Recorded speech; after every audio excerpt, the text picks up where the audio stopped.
when we're done. Get so down. I can turn back all of my stuff.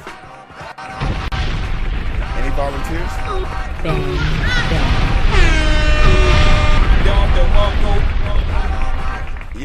Yeah. What's up, everybody? How we doing? My name is Hero. This is Coding with Strangers, and I want to say I told you so. Well, not yet, but soon. It's coming. Not based on anything I know, based on what I read on this article. Okay, there's no real proof at all. But have you had this growing feeling, maybe in the back of your neck, or somewhere between the part where your balls and your ass meet? It's called the Holy Seal. It's where God stitched you up. And when these people screaming from the top of the mountains, AI is here to stay, is going to replace you, there's no hope for you, stop coding. How's Devin, by the way? Beta! Anybody heard from Devin? We need to check on him. Either we send him flowers or we sending somebody to go check on him, because the flowers are for his funeral or it's for his mother or something. We need to check on Devin. But it became painfully clear to me that something was amiss when people who got their start in programming started saying stuff like programmers should stop programming. And I know there's some people in my comment section in my chat who are going to say, Hero, the revolution is here, my brother in code. I need you to understand me. I don't want to be a doomer. I get it. But some of y'all are sipping that copium Kool-Aid so goddamn hard. I know mother lovers on Booty Talk 34 that wasn't fit to the top. Get off. Get off. But it's led me to believe that when someone is telling you to look over here, you should keep looking directly at what they're doing, because they're up to something. Of course, NVIDIA's CEO wants programmers to stop programming so their chips can be bought to make programmers on the web. Of course, Apple wants everybody to buy their new phone because they just spent all this money investing in NPUs and OpenAI.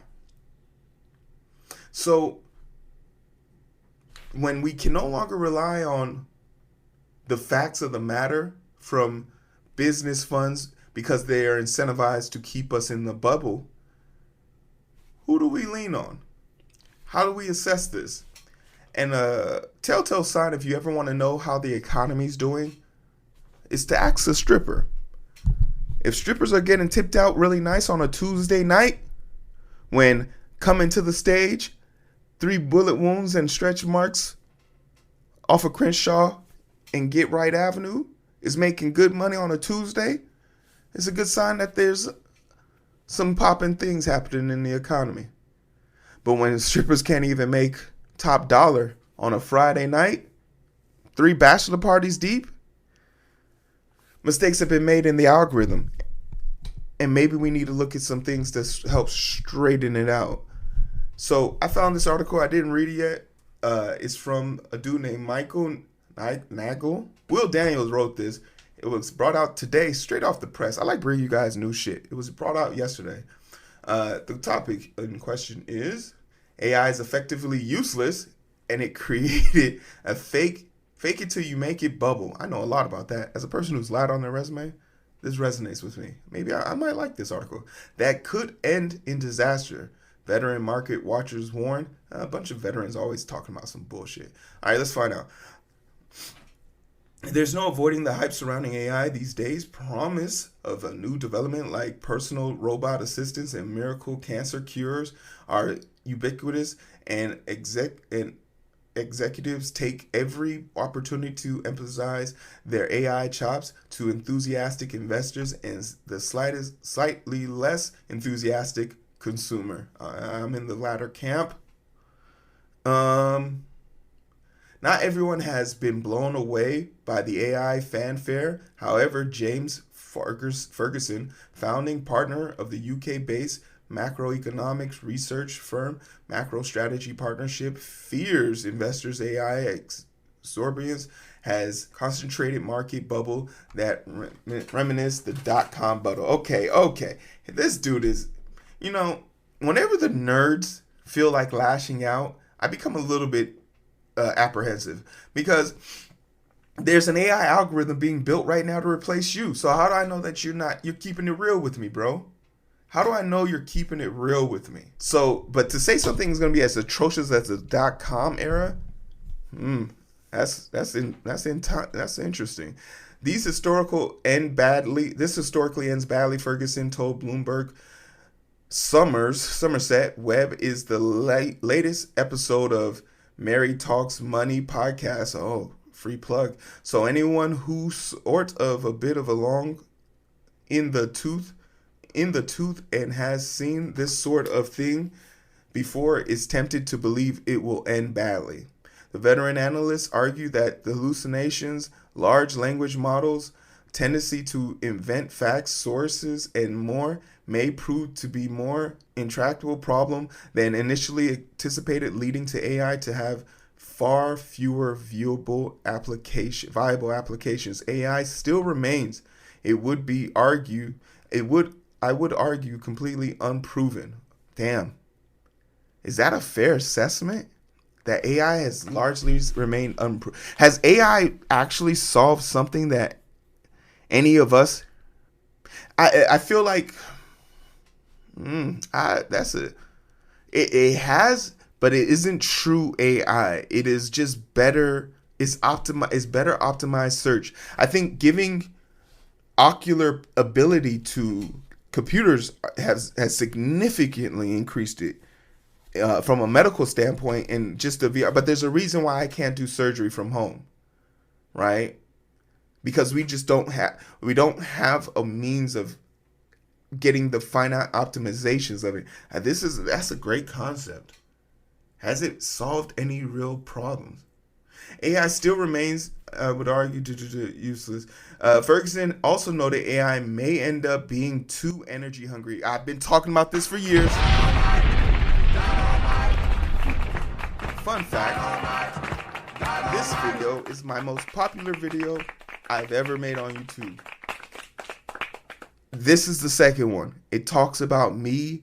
It talks about the neediness of electricity on power. But we also did a counter art video on that about it comes in ebbs and flows. But that's not enough to satisfy or quench my desire. I think, especially like in hurricane season in Houston right now, if you built a data center in Houston, in the Houston area, after a hurricane, are they going to shut down the data center to give power to the people? Or is Microsoft going to want to keep making their money? To be a cost-effective tool for many businesses. To his point, a recent study from Amsterdam School of Business and Economics found that AI applications alone could use much more power as the Netherlands by 2027. Forget NVIDIA charging more and more for its chips. You also have to pay more and more to run those chips on your servers. And therefore, you end up with something that is very expensive and has yet to prove anywhere really outside of some narrow applications that is paying for itself. Shit. Leaning into the AI enthusiast, Ferguson warned that excessive tech hype based on questionable promises is very similar to the period before the dot-com crash. He noted that during both of these periods, markets return were concentrated in tech stocks and that traded based on Wall Street sky-high earnings growth estimates. But despite those lofty forecasts, the dominant hardware giant of the dot-com, Cisco and Intel, have largely disappointed the investors ever since. Ferguson argued today AI's hardware hero, NVIDIA, might experience a similar fate, particularly given its evaluation. Okay, so there's a part of me that feels like he's using his expertise. He's been in the industry. That's how it works. He has expertise, but you can't tell me that this dude isn't. If we look at this dude's stock portfolio, you can't tell me that this dude isn't invested in NVIDIA. And if he's not invested in NVIDIA, I would write an article like this to kind of be like, Nvidia's not that big of a shit. Are you invested? No. Well, you sound like a fucking hater, bro. You're beta. You sound like you're a hater. And this is me being critical of the article. I'm not judging the writing of it. I'm just being critical. I'm being the devil's advocate. But at the same time, money talks, bullshit walks. And if we know anything about Microsoft, they want to see a return on their investment. A lot of y'all that got the Xbox Game Pass, y'all saw that $3 hike. That wasn't on accident. They need the return on their money. They want the return on that money. You feel me? So there's going to be, they need to see something. Despite his argument that AI-linked tech stocks like Nvidia are highly overvalued, Ferguson admitted that no one can predict when a bubble will end. Okay, Ferguson. I was ready to say Ferguson's a motherfucker who'd be like, get off my lawn, but I think we fuck with Ferguson. Highly overvalued, admitted no one can predict the bubble, and this dynamic leads many bearish investors to feel compelled to play in the market even when the stock looks pricey, according to the analyst. And that's a great way to get hurt. Yeah, if you feel like there's a FOMO, you missed the opportunity, and you buy Nvidia at like $4,000 and then it pops, it really would hurt a lot of investors. There's a lot of value to be found in the U.S. The trouble is that is it that value? It is to be found in a good old-fashioned way, trawling through small caps and looking for businesses that are growing in a good old-fashioned steady way, he said. Yeah, this is some old man shit. I want to be rich today. I want to be rich for the next 10 years. I could be poor after that. But I think this is a good article. I'll post about it. I'll have the link and all that stuff in there. But, needless to say, I think I've kind of scattered throughout. I am still of the highest belief that large language models have yet to prove the bulk of it. But then great advances in technology don't come without sacrifice. So we do need to see a certain level of sacrifice. But at what point do we decide that this is enough? Remember, nothing goes linear. It's always down, ebbs, flows, plateaus, and it stays stagnant for years. As our processing ability gets closer to the speed of light, pretty soon the efficiencies of computers will become less recognizable, and we'll have to do some like pseudo full 100%, 110% by optimizing. So I'm very interested to see where this goes. I can only benefit from the growth of this technology as a person who is invested in Nvidia, 16 shares. I can only hope for the best, but I don't think it's ridiculous to question the optimization or the capabilities of a technology that's been out for 2 years. I can still trick ChatGPT into believing 2 + 2 is 5. I can still trick it into believing that there are 4 R's in strawberries. Are there 4 R's in strawberries? Whatever a bad answer is for that answer, I can still make it believe that that isn't true. I can still make ChatGPT believe that that the 10 Commandments are part of our U.S. Constitution. So now we're at this crossroad, and I'm interested to know what you guys think. These type of articles really get me thinking. I enjoy taking a dive into the good and the bad of both fields. I think you should do it. It helps you build on critical thinking skills and things of that nature. But let me know what y'all think. Clap it. I appreciate you guys liking, sharing, subscribing. That's the best way to help me. We're so close to partnership. Watch 5 minutes of this. Well, if you made it this far, you watched 5 minutes of it. Thank you.